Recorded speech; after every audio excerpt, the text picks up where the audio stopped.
마태복음 25장 14절로 30절 말씀 한 절씩 교독하고 마지막 절 함께 하겠습니다. 또 어떤 사람이 타국에 갈 때 그 종들을 불러 자기 소유를 맡김과 같으니 각각 그 재능대로 한 사람에게는 금 5달란트를, 한 사람에게는 2달란트를, 한 사람에게는 1달란트를 주고 떠났더니 5달란트를 받은 자는 바로 가서 그곳으로 장사하여 또 5달란트를 남기고 2달란트 받은 자도 그같이 하여 또 2달란트를 남겼을 때 1달란트 받은 자는 가서 땅을 파고 그 주인의 돈을 감추어 두었더니 오랜 후에 그 종들의 주인이 돌아와 그들과 결산할세. 5달란트 받았던 자는 5달란트를 더 가지고 와서 이르되 주인이여 내게 5달란트를 주셨는데 보소서 내가 또 5달란트를 남겼나이다.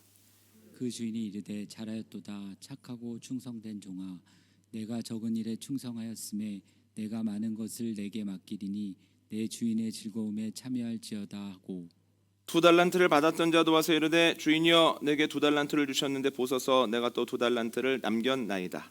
그 주인이 이르되 잘하였도다 착하고 충성된 종아, 내가 적은 일에 충성하였음에 내가 많은 것을 내게 맡기리니 내 주인의 즐거움에 참여할지어다 하고 1달란트 받았던 자는 와서 이르되 주인이여 당신은 굳은 사람이라 심지 않은 데서 거두고 해치지 않은 데서 모으는 줄을 내가 알았으므로 두려워하여 나가서 당신의 달란트를 땅에 감추어 두었나이다. 보소서 당신의 것을 가지셨나이다. 그 주인이 대답하여 이르되 악하고 게으른 종아 나는 심지 않은 데서 거두고 해치지 않은 데서 모으는 줄로 내가 알았느냐. 그러면 내가 마땅히 내 돈을 취하리니 내가 돌아와서 내 원금과 이자를 받게 하였을 것이니라 하고 그에게서 그 1달란트를 빼앗아 10달란트 가진 자에게 주라. 무릇 있는 자는 받아 풍족하게 되고 없는 자는 그 있는 것까지 빼앗기리라. 함께 하겠습니다. 이 무익한 종을 바깥 어두운 데로 내쫓으라. 거기서 슬피 울며 이를 갈리라 하니라. 아멘. 예전에 사역하던 교회의 담임 목사님과 몇몇 부사역자들이 신학교에서 열리는 설교 대회에 심사위원으로 참여한 적이 있습니다. 그런데 기억에 남는 한 친구가 있습니다. 설교를 하러 올라와서 회중과 심사위원들에게 이렇게 얘기를 했습니다. 다 같이 한번 목을 한 바퀴 돌려볼까요? 이러는 거예요. 머리를 한 바퀴 돌려볼까요? 그래서 저를 비롯한 모든 사람들이 이렇게 목을 돌렸습니다. 그렇게 하지 마시고요. 얼굴로 손을 붙잡고 그대로 한 바퀴를 돌려보십시오. 그랬더니 몇몇 분들이 해보다가 웃음이 터졌습니다. 이렇게 되는 분들은 없거든요. 그랬더니 어려우세요? 왜 어려울까요? 그러더니 이번엔 조금 쉬운 거 해보겠습니다. 얼굴 손으로 붙잡으시고 조금만 이렇게 목이 늘어나게 해보시면 어떻겠습니까? 많이는 말고 한 3cm만 늘어나게 해보시죠. 이번에는 시도해 보는 사람도 없죠. 그랬더니 이렇게 얘기합니다. 마음대로 안 되시나요? 왜 마음대로 안 될까요? 내 몸인데. 마음대로 안 되는 이유는 내 것이 아니기 때문입니다. 하면서 설교를 시작하는데 어제 굉장히 깜짝 놀랐습니다. 그렇구나. 내 마음대로 안 되는 것은 내 것이 아니기 때문이구나. 그래서 내 마음대로 안 될 때는 이거 내 것이 아닌가 봐 라고 하는 것을 빨리 알아채야만 되겠구나 하는 생각을 그때 하게 되었습니다. 가정의 달을 맞아서 주 안에서 가정에 대해서 생각을 해보고 있는데요. 첫째 주는 가정에 대한 기본을 나눴습니다. 기본은 이것입니다. 우리의 만남은 우연이 아닙니다. 하나님께서 계획을 가지고 가정을 이루셨습니다. 가정을 통해서 사람들을 성장시키시고 어떤 그 사람을 시험으로부터 보호하시고 문제를 이기게 하신다는 거예요. 지난주에는 배우자에 대해서 나눴습니다. 배우자에 대한 기본은 이것입니다. 하나님께서는 나와 다른 사람을 만나게 하시고 가정을 이루게 하셨습니다. 그래야만 서로가 서로에게 돕는 배필이 될 수 있기 때문입니다. 우리가 가장 힘써야 하는 것은 내 앞에 있는 사람과 사물에 좋은 이름 붙일 수 있도록 배우자와 또한 가족들을 도와야 된다. 이렇게 말씀을 드렸습니다.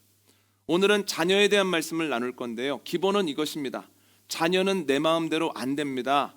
내 것이 아니기 때문입니다. 라는 명제입니다. 여러분, 이 명제를 생각하면 가슴이 답답합니다. 내 것도 아니고 내 마음대로 안 되는데 그럼 나는 어떻게 하면 좋은가? 자녀가 내 삶의 가장 큰 부분을 차지하는데 나는 어떻게 해야만 주님 앞에서 현명하게 이 사명을 감당할 수 있을까? 그래서 오늘은 달란트의 비유를 통해서 자녀에 대해서 세 가지를 생각해 보려고 하는데요. 첫 번째 원칙은 주님이 주셨다는 겁니다.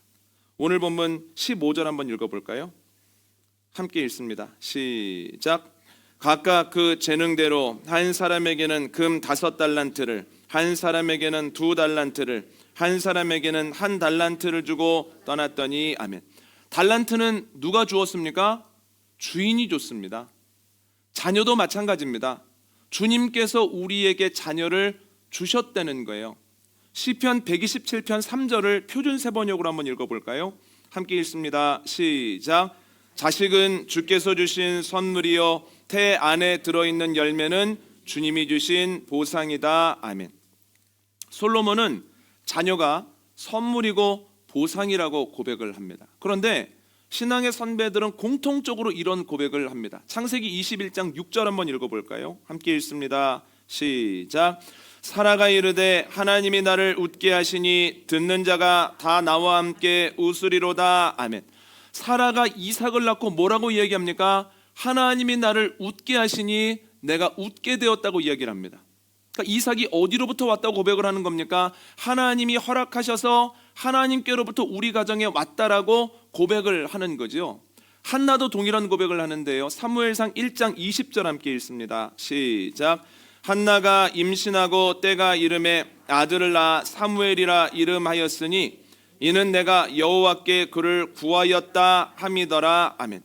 한나는 아들을 낳고 아이 이름을 사무엘, 하나님께 구했다 이렇게 짓습니다. 그러니까 하나님께 구했더니 하나님이 들으시고 그 아들을 허락하셨다라고 하는 거예요. 근데 저희 가정에게도 자녀는 하나님이 주신 선물이다라고 하는 분명한 고백이 있습니다. 저희 어머님은 여기에서 아주 멀리 떨어진 섬에서 태어나셔서 거기에서 자라셨는데 폐병 때문에 요양을 온 젊은 부부를 통해서 신앙을 받아들이시고 아주 깊이 신앙생활을 하게 되셨습니다. 아버님은 충청도 산골에서 태어나셨는데 저희 아버님 집안은 불교였습니다. 그런데 정통 불교라기보다는 미신과 섞여 있는 토착화된 불교에 가까웠습니다. 그래서 할머님은 어려운 형편에도 때마다 무당을 찾아가서 부적을 써서 아버님께 보내는 거예요. 붙이는 부적, 지갑에 넣는 부적, 베개 속에 넣는 부적, 그리고 혁대 뒤에다가 꼬매서 넣어야 하는 부적. 때마다 장소마다 부적이 있게 했던 거죠. 그러니까 어머님이 이게 너무 싫으셨던 겁니다. 그래서 이걸 끊어내시려고 굉장히 노력을 하셨습니다. 그런데 그때는 70년대 초반입니다. 지금과는 분위기가 아주 많이 다를 때죠. 그러니까 할머님이 저희 어머님과 이 종교적인 부분에서 계속 부딪히시는 거예요. 다른 거는 참 잘하시는데 교회에 대한 것만큼은 순종을 안 하시는 거예요. 그래서 어느 날 명절에 갔더니 할머님이 이렇게 말씀하셨습니다. 내가 무당에게 갔더니 네가 교회를 다녀서 아기를 못 낳는다더라. 교회만 안 다니면 바로 애가 생긴다더라. 교회 가지 말아라. 그 어머님이 아유 어머님 저는 교회 꼭 가야 돼요. 그래? 그러면 언제까지 애를 못 낳으면 30맞이를 하든지 아니면 이 집에서 나가라. 이렇게 말씀을 하셨다는 거예요. 그래서 어머님이 예 그렇게 하겠습니다. 그렇게 하고 이제 서울로 올라오시는데 아버님에게 이렇게 말씀하셨다는 거예요. 여보 나는 평생 동안 하나님을 따르는 사람이었어. 그런데 어떻게 내가 30맞이를 하겠어. 그러니까 그때까지 애를 못 낳으면 나는 그냥 이 집을 나갈 수밖에는 없어. 대신 내가 소원이 있는데 그때까지 나랑 같이 기도해줘. 새벽 기도를 같이 나갔으면 좋겠어. 아버님은 교회 안 나가시는 분이었거든요. 그런데 아버님이 그 말씀을 듣고 그 다음 날부터 새벽 기도에 같이 나가시는 겁니다. 그런데 어머님이 너무나 다급했기 때문에 교인이 300명 정도 되는 교회였는데 교인들에게 다 얘기를 한 겁니다. 언제까지 애를 못 낳으면 나는 소박을 맞습니다. 그러니까 우리 가정을 위해서 기도해 주십시오. 그러니까 이제 주보에도 그게 나오는 거예요. 언제까지 이 집은 애를 낳아야 되니까 기도해 달라고 기도 제목이 올라 있는 거죠. 근데 여러분 시간이 가도 애가 안 생기는 거예요. 한 달 지나고 2달 지나고 3달 지나도 애가 안 생깁니다. 이제는 막바지에 몰립니다. 그러니까 어머님이 어떻게 하셨을까요? 하나님께 서원을 하셨습니다. 사무엘을 기억하시고 하나님, 주님께서 아이를 주시면 주님께 바치겠습니다. 목회의 길을 갈 수 있도록 제가 하겠습니다. 이렇게 서원을 하셨습니다. 그런데 시간이 얼마 남지 않았을 때, 그러니까 할머님이 정해놓은 시간이 코앞으로 다가왔을 때에 제가 생긴 거예요. 그래서 저희는 하나님이 이 가정에 아이를 주셨구나라고 하는 것을 고백할 수밖에 없었다는 거예요. 그래서 어머님이 여보, 하나님의 은혜니까 하나님께 감사한 마음을 표현하고 싶어, 온 힘을 다해서 표현하고 싶어. 그래서 그 일이 있고 주일에 헌금도 하시고 아버님이 행복하게 예배를 드리시고 그리고 그 다음 월요일부터 새벽기도에 안 나가셨습니다. 그러니까 계산이 아주 분명한 겁니다. 그러니까 원하는 것이 있어서 예배했고 주님께서 그것을 들어주셨고 그래서 나도 그에 대한 감사의 마음을 최대한 표현했으니 이제 거래는 끝났다. 이제 교회를 안 나가시는 거죠. 그런데 이게 웬일입니까? 하나님께서 주신 그 아들이 10달이 아니라 7달 만에 나온 거예요. 그런데 7달 만에 나왔는데 상황이 심상치 않습니다. 그러니까 부모님의 말을 들어보면 그 당시에 서울역 앞에 소아병원에 인큐베이터 기계가 4대가 있었는데 거기에 제가 들어갔다고 그러더라고요. 그런데 상황이 얼마나 안 좋았는지, 물론 의사분들은 최악의 경우를 말씀해 주시긴 합니다만 아이가 살 확률은 50% 정도입니다. 그리고 살아도 보는 것이나 혹은 듣는 것에 문제가 있을 가능성이 높습니다. 장애를 가지게 될 겁니다. 이런 말씀을 하셨다는 거예요. 어머님이 몸을 추스리시고 인큐베이터 기계로 가시는데 몇몇 분들이 본인의 아기를 보고 그리고 어떤 아기 앞에서 이렇게 보면서 어머 어떡하냐, 쟤는 어떻게 이렇게 혀를 차고 계시더라는 거예요. 그래서 누구를 보고 그러나 하고 가서 봤더니 제 이름이 거기 있더라는 거예요. 어머님이 보시기에도 얘는 못 살겠구나, 살지 못하겠다. 그래서 어머님이 크게 눈물을 흘리시면서 올라와서 다시는 인큐베이터 있는 곳을 안 내려가셨다 그래요. 이 아이는 살 수 없는 애인데 내가 정을 붙이면 안 되겠다. 내가 냉정하게 마음을 먹어야 되겠다. 그런데 그때부터 이제 저희 아버님이 하루에 2번씩 면회를 오시는 거예요. 그러니까 점심시간에 시간을 내서 한 번 오시고 퇴근하시면서 한 번 오셨습니다. 그렇게 해서 계속 보는 거죠. 제가 거의 100일 정도 있다가 퇴원을 했다고, 인큐베이터에서 나왔다고 하는데 하루도 빠짐없이 점심 저녁으로 아버님이 이렇게 면회를 오신 겁니다. 제가 대학교 1학년 때 아버님하고 길을 걷고 있는데 어떤 여자분이 아버님한테 아이고 이육복씨 아니냐고, 그럼 저를 보더니 네가 승원이냐고 그러는 거예요. 그래서 이게 무슨 일인가? 근데 아버님은 어리둥절하신 거예요. 뉘신지 그랬더니 본인이라고 하면서 설명을 하는데 설명을 듣자마자 아버님이 너무 반갑게 인사를 하시는 거예요. 그러니까 누군가 봤더니 소아병원 간호사였던 분이에요. 그러니까 그때가 처음 발령을 받은 병원이어서 기억이 많이 남는데 본인이 보기에도 안 될 것 같은데 아빠가 점심에도 오고 저녁에도 오고 그렇게 애절하더라는 거예요. 그래서 본인들끼리는 어떡하냐, 안 될 것 같은데 아빠가 저렇게 오네 했기 때문에 20년이 지났는데 저희 아버님 이름도 기억하고 있고 제 이름도 기억을 하고 계셨습니다.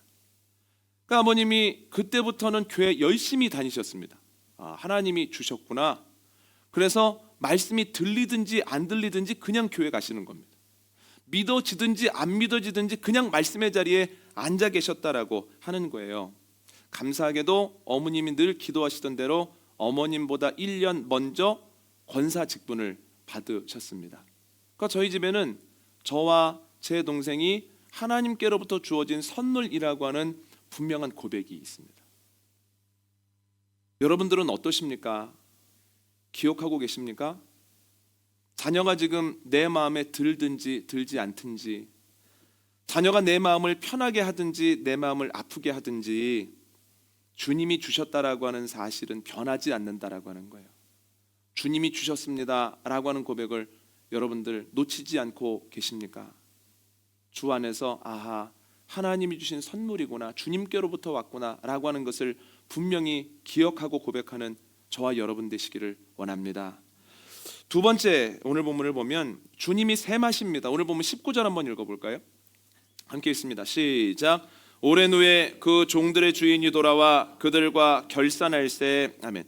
오랜 후에 주인이 돌아와 결산을 합니다. 그런데 그 이유가 무엇입니까? 그 달란트가 주인의 것이기 때문이에요. 아니 목사님, 종들에게 주지 않았습니까? 5달란트, 2달란트, 1달란트를 주지 않았습니까? 라고 말씀하실 수 있겠으나 오늘 본문 14절을 보면 분명하게 이렇게 되어 있습니다. 그들에게 맡김과 같으니, 그러니까 그들에게 아예 준 것이 아니라 맡기고 갔다는 거예요. 달란트를 주기는 줬는데 그들에게 소유권을 준 것이 아니라 관리권을 줬다는 거예요.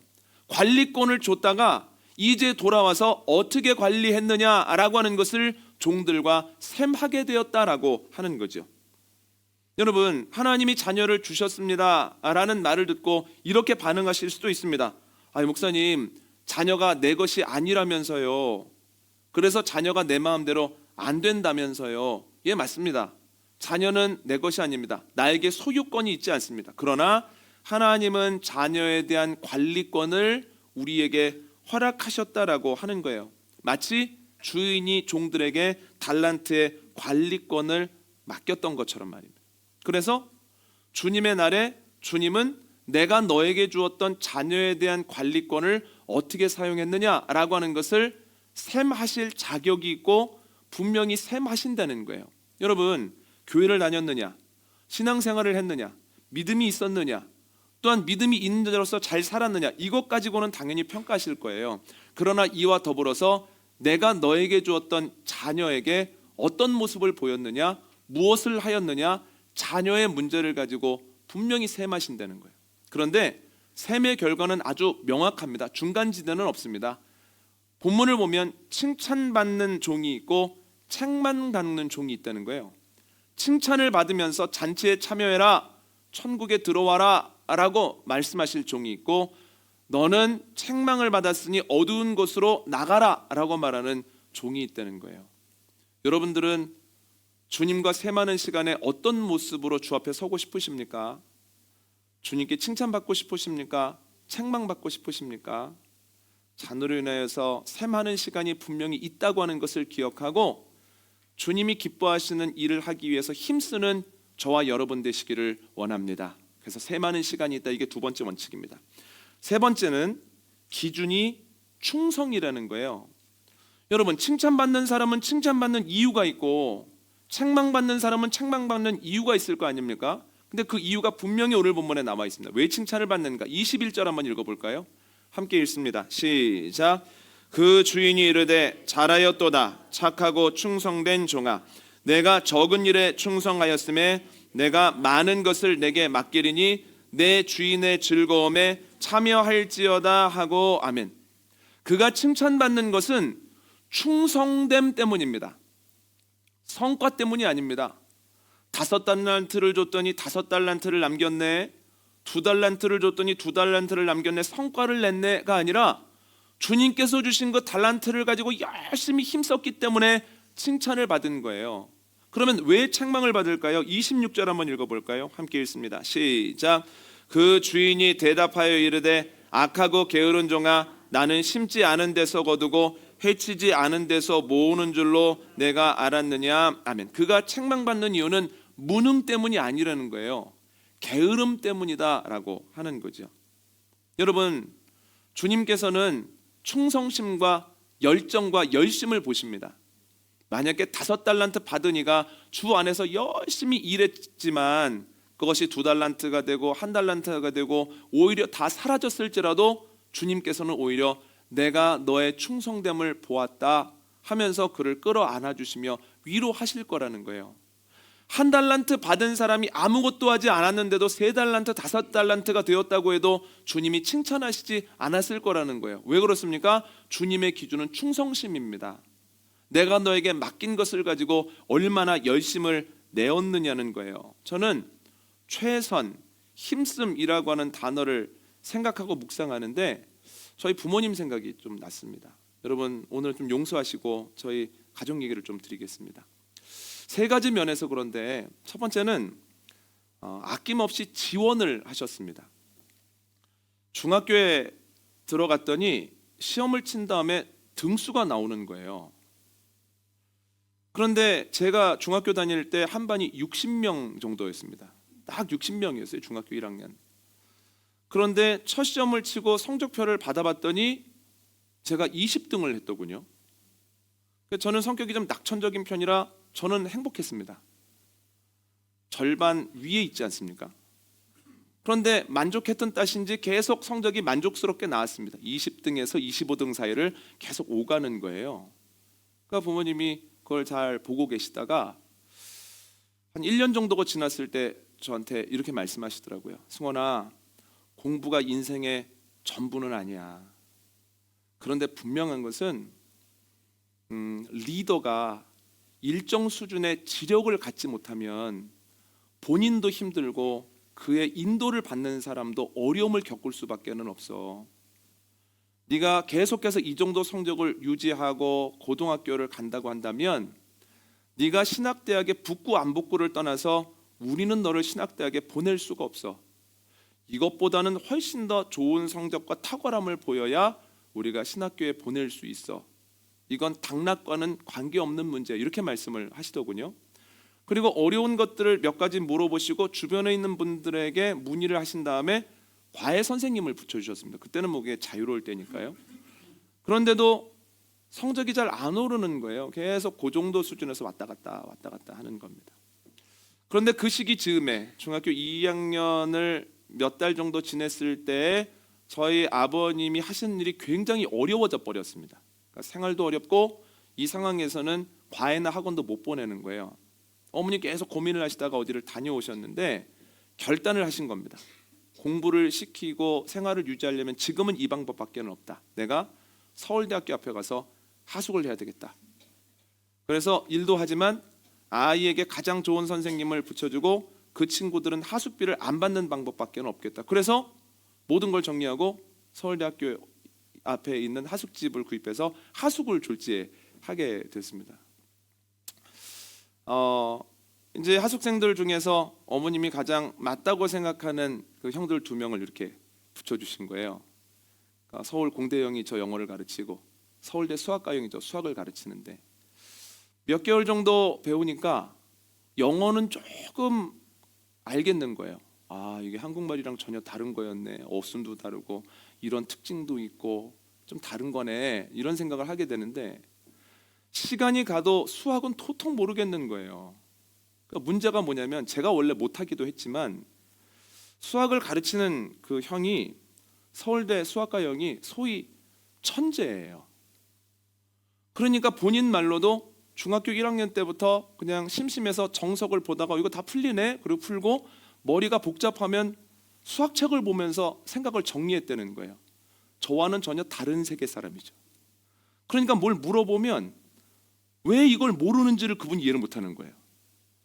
형 이게 왜 이래요? 물어보면 저한테 이걸 몰라? 이거는 한글 같은 건데 그냥 써야 되는 건데 너 이걸 왜 모르니? 제가 뭘 모르는지 모르니까 물어보는 거 아니겠어요? 그러니까 나는 네가 이걸 왜 모르는지 뭘 모르는지를 모르겠어. 서로 이렇게 평행선을 계속 긋는 거예요. 그러니까 성적이 좋아질까요? 안 좋아질까요? 성적이 좋아질 수가 없는 거예요. 계속해서 그 사이를 왔다 갔다 하죠. 그러니까 어머님이 그 모습을 지켜보시다가 너 조금 쉬어라 해서 이제 고등학교 입시에 매진을 했습니다.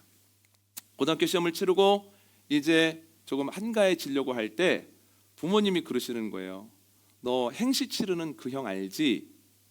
이제 다음 주부터 그 형하고 너하고 같은 방에서 살게 될 거야. 그런데 그 형하고 똑같이 살아봐. 그 형이 일어나면 너도 일어나. 그 형이 학교에 공부하러 가면 너도 독서실에 가. 그 형이 올 때 너도 와. 그 형 잘 때 너도 자. 그냥 생활 패턴을 고등학교 들어가기 전 한 3개월 가까이를 한번 맞춰봐. 그런데 제 어린 생각에도 그건 할 수 있겠더라고요. 왜냐하면 이 형은 소위 노력형이에요. 여러분 오해하시면 안 되는 게 서울대생 중에서 노력형이에요. 그러니까 그 말은 뭐냐면 막 힘들다고 수학책 보고 머리 정리하고 영어 단어 몇 개 가지고 막 해석하고 이런 분이 아니에요. 그냥 그분도 하기 싫은데 공부하고 안 되면 끙끙대면서 해서 풀어내서 서울대학을 오신 분이에요. 그래서 내가 이 형을 따라할 수는 있겠다 해서 그때부터 똑같이 사는 겁니다. 일어나면 같이 일어나고 씻으면 씻고 같이 아침밥 먹고 그 형 학교 갈 때 저는 독서실 가고 계속 그렇게 살았습니다. 해보니까 재밌더라고요. 좀 알 것 같은 부분도 좀 생기고 설날이 됐습니다. 그런데 설날에도 독서실에 갔습니다. 그 설날에 문을 열어달라고 하니까 독서실 총무가 기가 막힌가 봐요. 그래서 저한테 문을 열어주면서 물어봤습니다. 너는 몇 학년이냐? 그래서 저 고1 올라가는데요. 그랬더니 너는 몇 등이니? 그래서 저는 반에서 20등 정도 하는데요. 그랬더니 아이 무슨 소리야? 전교에서? 아니요, 저는 반에서 20등 정도 하거든요. 그랬더니 말도 안 되는 소리 하지 말어. 너 지금 2달 가까이 아침 6시에 와서 밤 11시에 나가는데 반 20등은 궁뎅이를 붙일 수가 없어 너처럼. 그러니까 말도 안 되는 얘기야. 너 전교 몇 등이야? 그래서 아이 저는 반 20등인데 얘 왜 이러냐 하면서 이제 대화가 이렇게 끊어졌습니다. 그렇게 이제 고등학교를 들어갔는데요. 첫 시험을 봤더니 아주 수월하더라고요. 그리고 첫 번째 시험 성적표가 나왔는데 한 번도 받아보지 못한 성적표를 이렇게 받았습니다. 크게 대단할 것까지는 없어도 저는 많이 놀랐습니다. 그래서 부모님한테 가지고 갔어요. 그랬더니 부모님이 그때 뭐라고 말씀하시냐면 이렇게 말씀하셨습니다. 이제는 신학대학을 가도 되겠다. 딱 요 한마디 하셨습니다. 이제는 신학대학을 가도 되겠다. 집값 대란이 났을 때 저희가 하숙집에 가기 위해서 팔았던 동네 이름이 자꾸 나오는 거예요, 뉴스에. 그래서 제가 부모님한테 농담으로 아깝지 않으십니까? 이렇게 물어봤습니다. 그랬더니 부모님이 이렇게 대답하시는 거예요. 나는 한 번도 아깝다고 생각해 본 적이 없다. 하나님께 드리기로 했으면 제일 좋은 것 드려야 되고 좋은 상태로 드려야 된다. 그래서 나는 하나님께 부끄럽지 않기 위해서 가장 좋은 것을 드리려고 노력했다. 이 말씀을 하시더라고요. 그래서 저는 참 지원을 많이 받았습니다. 두 번째로는 저희 부모님이 교육에 힘쓰셨습니다. 신앙 교육에도. 과외만큼이나 하숙집 이사만큼이나 신앙 교육에 얼마나 힘을 쓰셨냐면 8시 반에는 무조건 온 집안이 모여서 찬송을 부르기 시작합니다. 찬송간장 부르고 그리고 하늘양식이라고 하는 감리교에서 나오는 공과를 가지고 하루는 아버님이, 하루는 어머님이, 하루는 제가 읽습니다. 그리고 함께 하루 동안 무슨 일이 있었는지를 나누고 찬송하고 그리고 마칩니다. 그때 제일 많이 불렀던 찬송이 뭐냐면 570장 주는 나를 기르시는 목자여라는 찬양입니다.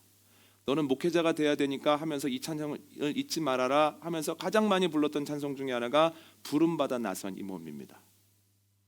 그리고 지난주에 불렀던 어머님의 그 찬송이 있잖아요. 넓은 사랑. 그건 뭐냐면 어머님이 나중에 내가 하늘나라 가면 엄마 아빠 생각하면서 이거 불러야 돼 하면서 그때 또 제일 많이 불렀던 찬송가입니다.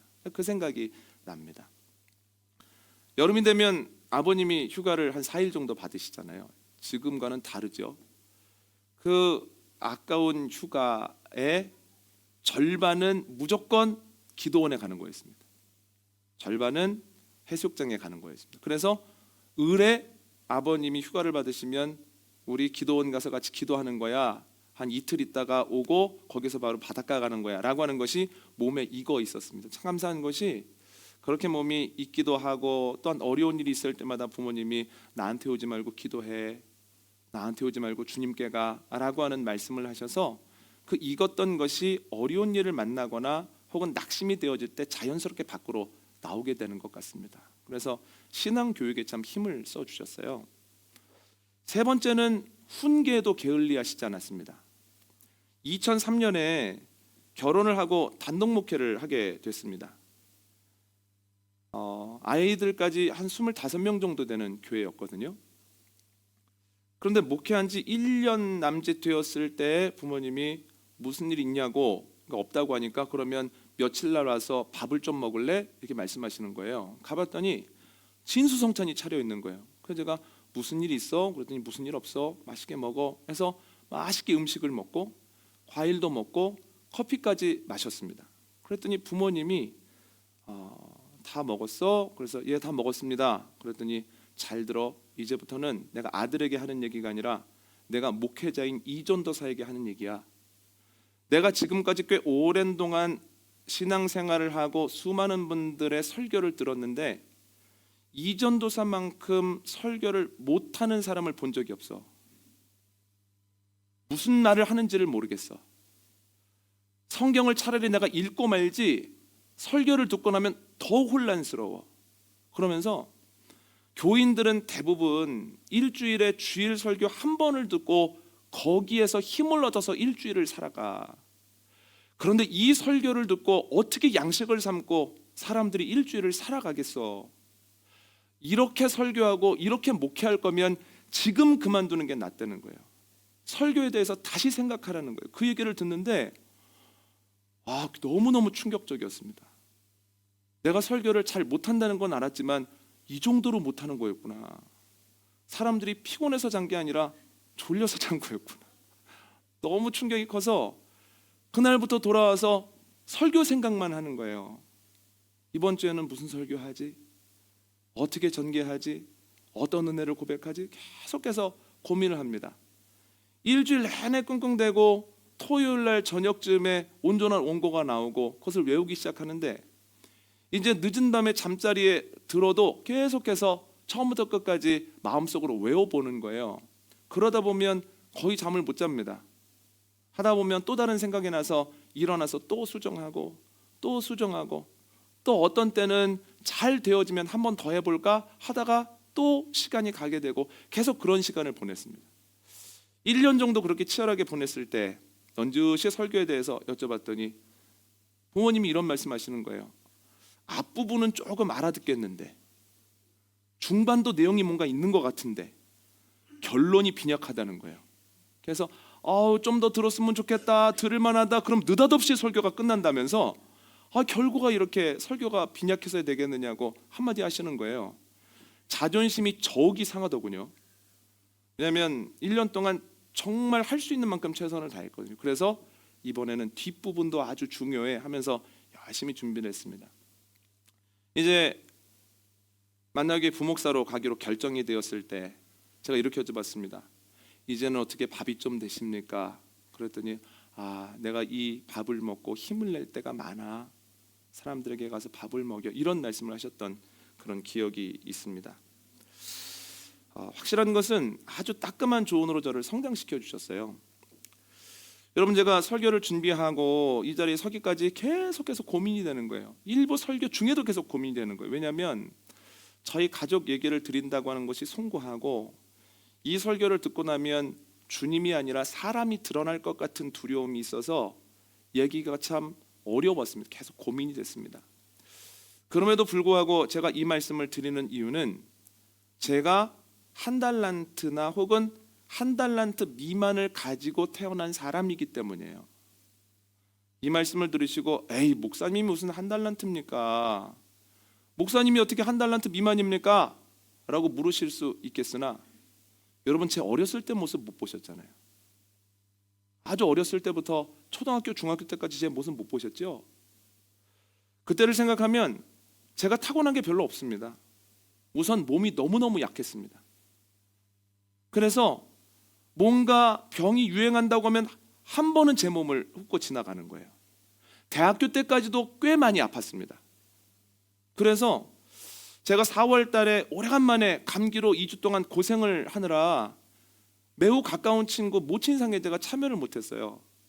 그 정도로 힘들었습니다. 그래서 그거 다 지나고 난 다음에 친구가 숨 좀 돌릴 때쯤 돼서 연락을 해서 그때도 얘기했지만 내가 이번에 못 가서 미안하다. 근데 못 갈 만한 상황이었다. 그랬더니 제 친구가 대뜸 뭐라 그러냐면 승원아, 요즘도 감기 유행하면 안 거르고 한 번씩 하는구나. 이렇게 얘기할 정도예요.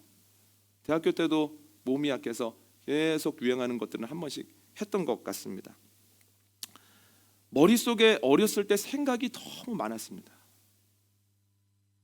이건 좋게 표현한 거고요. 느낌이 딱 오게 말씀을 드리면 산만했습니다. 아주 산만했습니다. 생각해보니 도움을 받아야 되나 도움을 안 받아도 되나 이 경계 정도의 산만함이었어요. 요즘은 이런 아이들 넘쳐납니다. 그런데 그때는 이에 대한 학명도 학자들도 잘 모르고 일반 사람들은 잘 모를 때예요. 그런데 그런 성향이 저에게 있습니다. 타고난 성향 이상으로 그 부분이 많아요. 당연히 학업 성적이 안 나올 수밖에는 없습니다. 계속해서 수업을 하면서도 딴 생각을 하거든요. 기본적으로 무엇을 깨우치고 그것을 유지해 나가는 능력 자체가 현저하게 약합니다. 지금까지 제가 해왔던 일들을 보면 처음부터 잘하는 경우가 없습니다. 헤매고 갈등하고 어렵고 그러다가 조금씩 감을 잡아서 나중에 궤도에 오르는 경우가 대부분이에요. 입시 교육도 그랬고 대학교 가서도 2년은 헤맨 것 같고 대학원에서도 초반은 헤맸고 그리고 목회도 그랬고요. 그리고 심지어는 개척하고 난 다음에도 몇 년 동안 이리저리 힘들었던 것 같습니다. 아이들을 양육하고 교육하다 보니 문득문득 제가 가지고 있었던 약함이 아이들에게 보일 때가 많습니다. 특별히 첫째 아이에게 제가 가지고 있었던 약함이 보일 때가 있거든요. 물론 비슷하게 보이지만 제가 가지고 있었던 것보다는 훨씬 약합니다. 정도가.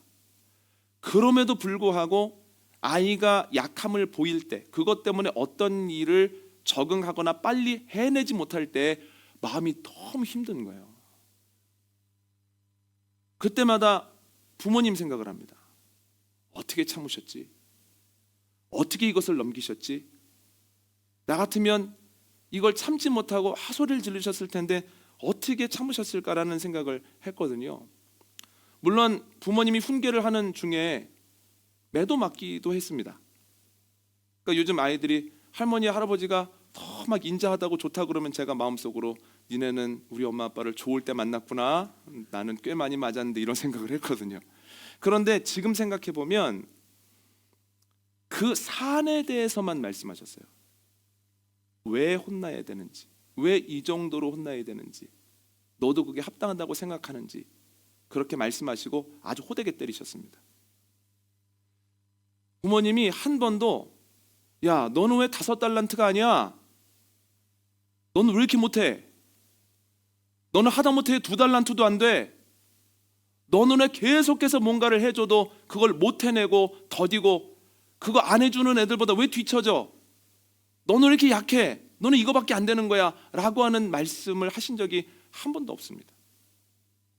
생각해보면 그때는 많이 잡아야 1달란트고 칠삭동이라고 하는 것을 감안하면 한 0.7달란트 정도 가지고 어린 시절을 지냈던 것 같습니다. 그런데 그때 왜 5달란트가 아니냐고 왜 2달란트도 가지고 태어나지 못했느냐고 계속해서 압박하고 혼내시는 것이 아니라 내가 아이를 위해서 여러 가지로 지원하고 투자해도 돌아오는 게 거의 없어도 계속해서 사랑해 주시고 교육해 주시고 훈계하셨을 때 그래도 그 달란트에 머물지 아니하고 한 데나리온씩 늘어나더군요. 그래서 제 스스로 생각하기에는 지금 저는 2달란트 언저리쯤인 것 같습니다. 여러분 저희 눈에요 5달란트 아이들이 도드라져 보입니다. 이걸 저희가 엄친아라 그러죠. 엄친딸 다 잘하는 애들. 요즘 단어로는 사기캐라고 하더군요. 다 잘하는 애들. 저희 눈에 그런 친구들 보여요. 5달란트 보이고 5달란트는 아니라도 2달란트에 자꾸 마음이 쓰이죠. 왜 우리 애는 5달란트가 아니야? 왜 2달란트도 못 돼? 왜 이렇게 기다려주고 투자해줘도 아무것도 남는 게 없고 점점 더 미궁으로 빠져 힘들고 어렵고 또한 그것 때문에 낙심할 수 있습니다만 여러분 주님께서 뭘 보십니까?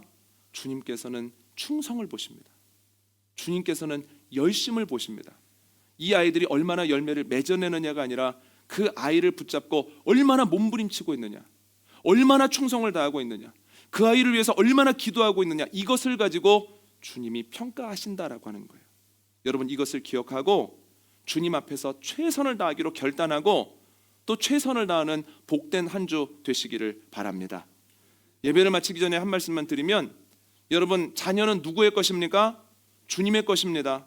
우리에게 관리권은 주셨지만 소유권은 주님께 있습니다. 그렇다면 우리가 노력하는 것 외에 주님께서 무엇을 하실까요?